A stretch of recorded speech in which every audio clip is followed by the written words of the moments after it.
He's coming close to me. Yeah, okay then, Heather. Right, so first things first, set up with the club face. Now, you're not really going to see it much with this, okay, because it's such a small little adjustment anyway, okay? But as we said, lining up the hosel that needs to be just in front of the face. The hosel is actually what we call offset. So the head of the golf club kind of is back of the front of the club, If we line the end of the club with the hosel, the face of the club is aiming in that direction. And sometimes we will do that if we've hit a few shots on a golf course, as you said you were doing, curving off this way, okay? So we're going to go through this one. To be fair, the movements of this swing, almost frame by frame, are better every single minute. Often we see sort of changes in swings. Oh, that's good there, but this is not too bad. You actually watch the first sort of part of this. So the left-hand one's your before now, okay? So that there, as you go back, look how sort of, there's a bit of a lift on that there now.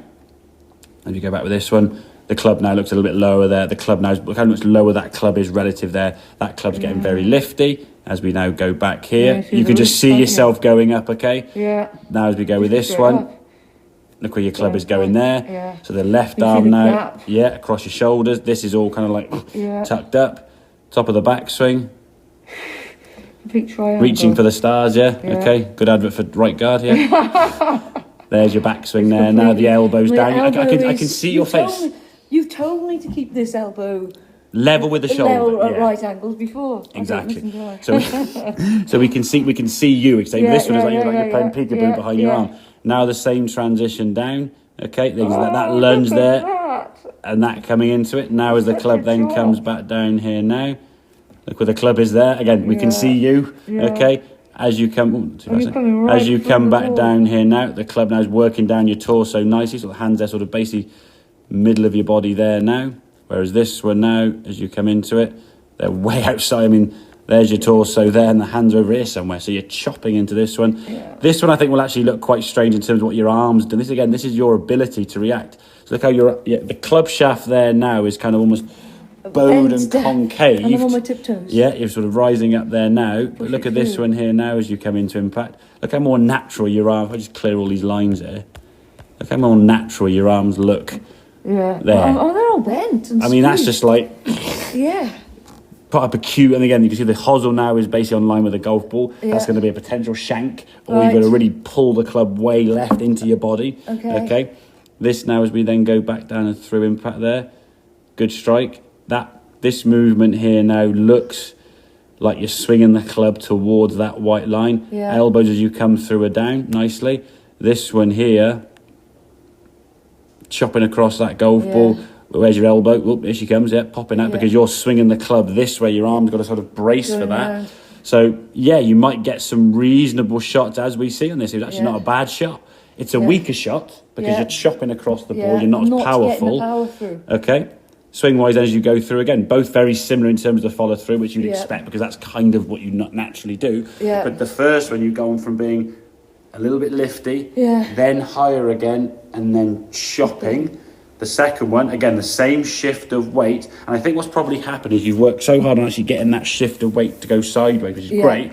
You then just forgot everyone's actually got to go in a circle. And your arm's just gone like, and lifted up. I was just finding that when I was trying to think about more of the top bit as well, and the hip sliding, my brain was just scrambled. That's fine. So I thought, and it is why I said to you, one piece of the jigsaw done it. Well, then exactly, But this movement here now, you can see from here now, it's just a lift. It's almost like you're trying to just lift something straight above your head. Up. There's no twist at all. I mean, you actually look at your pocket. Is that a zip on your pocket? Look at that right zip there. It's just not moving. Doesn't move at all, No, it doesn't. It's straight up in the air, and you almost like you stretch your body. I am stretching up. Whereas this one, I'm going completely round. It's going round. You're right. I mean, look where your zip's gone. There you go. There she goes. So that movement now with that right hip twisting is going to help you take this hip and shoulder, and look where my weight's going to go. It's going to go that way. If I stay there, tipping to my left side now, that's just not, that doesn't feel good, and that's going to encourage more of a chop. So takeaway was good. It certainly improved even more so with that twist, From a third of the swing going back, that swing improved massively. Turn, rotate, flat. I mean, ideally that would be long enough. You go a little bit longer. The fact you can get back there is not the worst thing in the world. So don't worry about it, okay? But as you start coming back down now, the club now swinging back down a much more efficient path. That's a great impact position. Right foot's kind of rolling in, knees kind of moving together. shoulders are kind of square to target, hips are just opening up slightly. Really good. Whereas this impact position, when you're coming from there now, I mean, your arm, without being rude, your left wrist and your arms are almost painting. But this is the thing. No wonder I've got a sore elbow. Yeah, I mean, you're hitting the golf. I mean, you think your elbow, it's like... I'm kinking it, yeah, exactly. I can't even get that position. Yeah. Now, a lot of times, people get into positions, obviously, with speed and forces around the golf swing that you can't get there statically. It's like the same way if I swing a basket over my head, okay, the balls wouldn't come at the basket. If I just stop there, the balls fall out. So exactly. sometimes images, but at the same time, that doesn't look a very efficient position to swing a golf club. Yeah, look at the difference in those two impacts. I mean, that's chalk and cheese, isn't it? I mean, your arms just look very much out of position. Again, because of that now, your arms then chop across, your left elbow pops. Yeah. Whole body is sort of... And look at your post-impact position there now with the elbow sort of releasing down and through. Yeah. Good movement there, to be fair.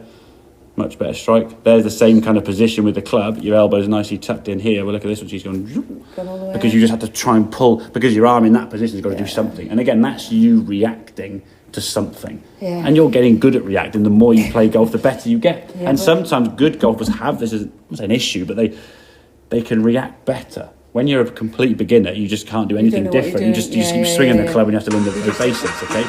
As you get better, you get the ability to adjust and adapt to these different shots. And your brain's very clever. It'll work out, if the ball's going a bit right, going a bit left, I can just do this. You do if you fiddle in your own mind, sort of.